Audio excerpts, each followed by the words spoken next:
Hey guys, I'm interviewing Bill Pan here. Yep, I am the product lead for Valorant Esports for Riot Games. Yes, and we just learned about all the new changes coming to VCT next year, Yes. and I'm really excited for literally all of them. So many new things are coming out, and this is like awesome to hear. So Bill, I just had a few questions for you regarding Absolutely. some of the changes, Yeah. the format. So the first one's an easy one. We'll toss up a little meatball down Broadway. So what was your goal in these changes? What was like the Yeah. goal in the planning room? Yeah, definitely. So our partnership model, our ecosystem that's been going on now with the VCT has a lot of strengths, right? We have a lot of stability in our ecosystem. We have our partner teams around the world that earn and share in revenue with us, with our team capsules. But one of the things that we can't get out of the current ecosystem is the dream of your five stack, making it all the way up to the big stage. It's a pretty closed ecosystem. So one of the major goals for us going into next year is the ability to really reignite the dream for your five stacks, for your amateur teams, for your aspiring pro that wants to take a shot. Right now, they don't have that opportunity to play and compete and beat the partner teams in year to make it up to a champs, make it up to a masters. And so that's one of our major goals, is to unlock the ability to have an open ecosystem benefit with a partnership ecosystem benefit. The second thing that really we wanted to land next year is more events, more tournaments. We believe that when we're able to go to a local community, when we go to Santiago, when we go to all these, places around the world, that the local fan base, they turn up. Yeah, They turn they're a lot up. of They get fun. excited. They're a Exactly, lot they of get fun. excited. And right now, we do take our show on the road a decent amount. Of course, our global events, Masters and Champs, but we have the ability next year to take more regional competition on the road, for us to visit the East Coast of the U.S., to visit Canada again, to visit Mexico, etc. And so that paired with our opening up of the ecosystem kind of creates this bubbling excitement, right, in the amateur and the community scenes in a way that we don't really have today. So really, like I would say, boiling all of it down, that's really the goal. Yeah, that's awesome. I'm excited, and that's the dream, Me right? too. Having you Yeah. and your friends Yeah. play in front of thousands of people, and you Absolutely. started from nothing, and you didn't, Absolutely. don't We, have. we really want the creators out there and the retired pros and the aspiring pros to say, like, oh, next year is our chance to take a shot, Yeah, and right? these big Next year's names a are chance. make these big stories, and it's so fun Absolutely. to follow them. And it'll Yeah. be a good time. Absolutely. Now these changes are awesome and all, but this one's a little harder question. So how do you think this new format is going to affect the existing orgs? Because I've Yeah. heard some players were thinking like, oh, maybe salaries might be dropped because there'll be less, chances to like Yeah. prove themselves and everything. And how do also, some franchises are going to have to get cut too. So like, how do you think this is going to affect the ecosystem you have already and the partnerships you have already with these teams? It's a great question. It's a good question.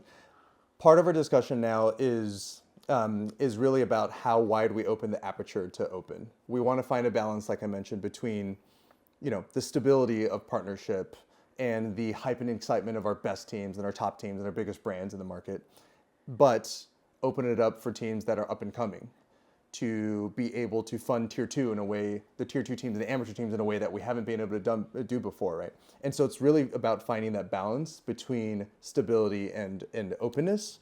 And like we announced earlier, we are going down to 8 partner teams per territory: Americas, EMEA, China, and Pacific. But by us going down to 8, we can now allocate a lot more resources, a lot more revenue share to teams that are coming up through the ecosystem. So the idea is find a balance between stability of top teams and open up the aperture a bit for more orgs and more teams to actually take a shot, because there's financial incentive to do so where there wasn't much before, right? And how that translates then into things like player salaries and all of that. Who knows what happens, but our suspicion is there's going to be actually maybe more teams and more players, more aspiring pros that want to take shots at it next year compared to this year. And that naturally will give probably more opportunity for various orgs that are maybe currently in tier 2 or looking to get into Valorant, to offer salary positions to pros. Now, how does that then impact pro salaries and average salaries across leagues? I think that's something to be debated, and we'll see how it pans out. But at a whole, I think at the strategic level, we're seeing probably movement in terms of number of orgs, player salaries, number of pros, number of participants go from a short stack into nothing to a more graduated line down. And so I think overall it's going to be a positive change for the ecosystem. For sure. I agree, and it's hard to balance too, but I think you guys Hard to balance. found Try our best, right? This seems like a pretty good, balancing. And we're middle getting ground. a lot of great feedback from pros and from amateurs and from investors and That's a good sign. organizations. It's a great sign. It's a great sign. And even actually today, I was talking to a pretty big creator, and his note to me was, "Hey, I think I'm going to give it a shot next year again." And that's what we want to hear. That's what we want to hear. That'll be fun. That'll be cool to see. And with these new teams too, something that I was wondering about was like when Envy or Rankers were, climbing the ranks and blasting everybody through tier 2. Yeah. I wanted to get my hands on a Rankers Classic as much as the next guy, right? Totally. So what do you guys have any plans if a team, a pug team makes it to a Masters or Champs or whatever, to incorporate a potential team capsule for them? Yeah, no, it's an awesome question. Right now, the way we're approaching our digital goods, our skins, is that the big ticket items, your champs bundle, your season capsule with the colorways around the knives, those are supposed to be funding our entire ecosystem, partners and non-partners in a variety of ways. Our team capsules right now are reserved for our future partners, and part of the reason is they're the teams that are going to be obligated to help us create content, to market, and to co-develop like the noise around the sport a bit more. And so the team capsules is a way for them to then accentuate their campaigns, accentuate their fandom, and really lean into that aspect of competition or that aspect of fandom in a way that an open team might not be able to.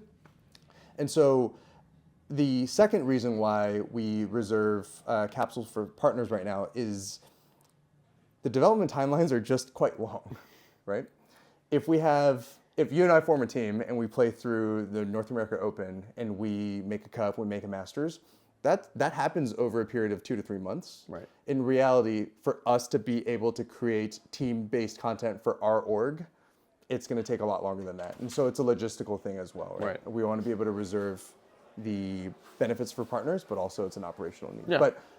But however, Okay. what we want to do is be able to reward these teams that come up, the pug team that comes up and wins a cup and wins a Masters. There's going to be some exciting stuff that we're cooking up in order to reward them and in order for fans to be able to, show their support. But yeah, stay tuned for that. Cool. That sounds pretty exciting. Yeah. And speaking of sort of franchising, the balance between the two, at what point like I said, if a team makes it far, or what are the possibilities of a team, a pug team making it to franchising themselves? Like, what does the cycle look like if you're able to talk about that yet? Like, if a team gets knocked out of franchising, I can talk about it at a high level. I think if you remember, currently our partnership model is a 4-year stint. End of 2026 is the end of that 4-year cycle. Going forward, we want to have a bit more velocity, a bit more agility to be able to get the right teams into our ecosystem from a partnership perspective. Yep. So we're thinking about a 2-year partnership cycle with the ability to extend in a way that we don't have today. So that slightly quicker cycle gives us the ability to take whatever team is hot right now and think about them as maybe an addition to the league in a way that we haven't been able to be as agile currently. So I think that's first and foremost the way in terms of partnership. But maybe more importantly for us, we want the open ecosystem to be so lucrative and so stable and so possible such that those teams can find a really strong livelihood within the open ecosystem without being a partnership team also. So no longer is it just this dream to maybe become a partner team, partner organization one day, but you should be able to find success as a mid-size esports organization within the open ecosystem, given the financial incentives that we're baking in there. So that paired with a shorter partnership cycle should give quite a lot of excitement, honestly. Everybody wins. Everybody gets to eat. That's right. We love to hear that. That's Everybody cool. gets to eat. Yeah. Cool. Last question. I know Envy's been a big team on my channel. You guys love watching Envy run it down every round.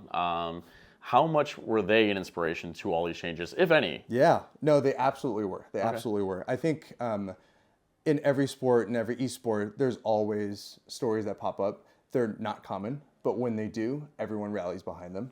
I think Rankers is a good example of that, right? Best example, yeah. Yeah, and you know, if you follow other sports and other esports, you know, in LEC over in League of Legends, Los Ratones was another great example of that.